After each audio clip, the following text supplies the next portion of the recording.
Julia in London asks, how can you help Christian women overcome the destructive interpretation of Paul's teachings about how they should behave and be treated? And Alexandra in Fulham says, what would Paul think about the modern day debate about women in ministry?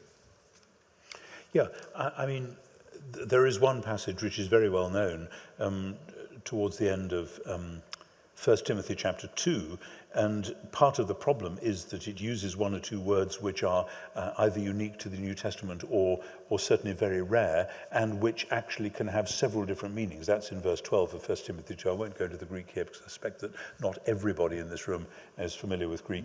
But the problem there is taking that verse out of context, where it seems to be saying, look, there are gender stereotypes for men, that they're always rowing and fighting and shoving each other, you know, like the Scotland-France rugby match the other day. Did you watch that? That's the classic thing of what Paul is saying you shouldn't behave like. And that the stereotype of women is that they should be sort of meek and mild and concentrate on their hairdos and their jewelry, etc. And Paul is saying, let's rule out those gender stereotypes. The men shouldn't behave like this, and the women shouldn't behave as though that's all they are. And when he says that the woman should learn, and should have the space to learn, this is extraordinary. This is like Mary and Martha. Mary's crime is not just not helping Martha with the washing up, it's that she is sitting with the disciples listening to Jesus' teaching, which means she is becoming a disciple, and you become a disciple in order then to be a teacher yourself, etc., etc. Because woven in through the New Testament again and again are strands about women and what they do and what Jesus and Paul expect them to do, which make it quite clear that the way we have read a passage like 1 Timothy 2 cannot be right. And I mean cannot be right. Think of Romans 16, where Paul commends Phoebe, who is a deacon in the church in Cenchreae. She is carrying the letter to the Romans to Rome. Now, the letter to the Romans, in my humble opinion, is the most important letter ever written by a human being. And it is entrusted to a businesswoman from the eastern port of Corinth who is traveling to Rome on her own account. It doesn't say she's with her husband or anything. She may well have one or two assistants, servants, slaves, whatever. But Phoebe is the one who takes it to Rome. And in that culture, the person who took the letter is pretty likely, I would say 75% likely, to be the one who would read it out and the one who would interpret it when people said, what did he mean by that? So I would say a 75% probability that the first person ever to expound Romans in public was a woman, deacon, businesswoman from Cenchreae. But then it doesn't stop there, because there are other women in that list in Romans 16, which are hugely important, like Junia, who's an apostle. But for me, if I have to start the argument from the top, I don't start with 1 Timothy. I start with John 20, where Jesus does not say to Mary at the tomb, Mary, there's a very important announcement that needs to be made, but obviously it has to be made by a man, so please will you go and get Peter and the others, because I want to tell them to then go. He says, go and tell my brothers, I am ascending to my Father and your Father, to my God and your God. And it's fascinating to me that in a culture where women's testimony was not highly valued, and that's an understatement, Josephus says we don't allow women to give evidence in court because of the levity and folly of their sex. Gee, thanks. In that culture, all four Gospels have the women as the prime witnesses to the resurrection. And here's the point. Sorry, I'm interrupting, but here's the point.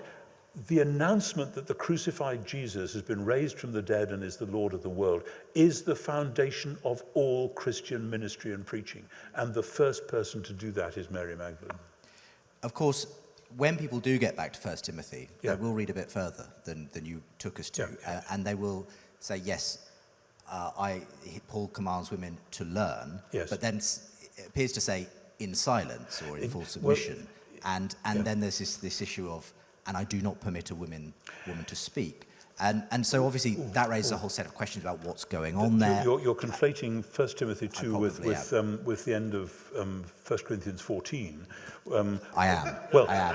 But I mean, but it's really important, because people regularly do this, and they also put together with that the idea of headship from 1 Corinthians 11 and Ephesians 5.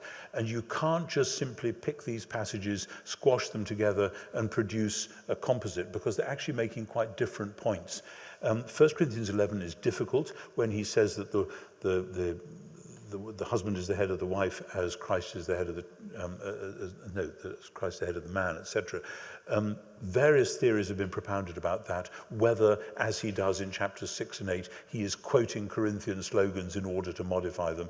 I don't have an opinion on that at the moment. But what I do know is that in 1 Corinthians 11, he assumes that women will be leading in worship, and he wants them to look like women when they do so, rather than like identikit men or whatever.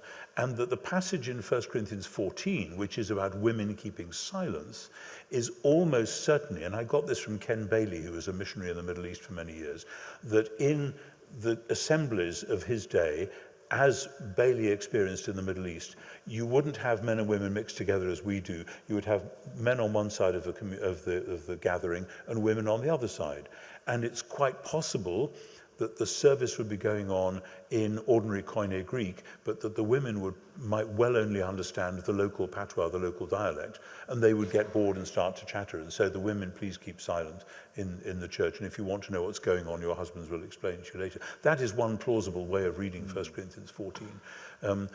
Again, these are very difficult texts on which to build an entire theory of not ordaining women and not allowing them to preach, granted the strength of John 20, Luke 10, that's Mary and Martha, and Romans 16 and so on. And just to finish this sort of set of questions on that sort of issue, James in Welling asks, are there any circumstances where you would see a difference between preaching and teaching when it comes to male and female roles?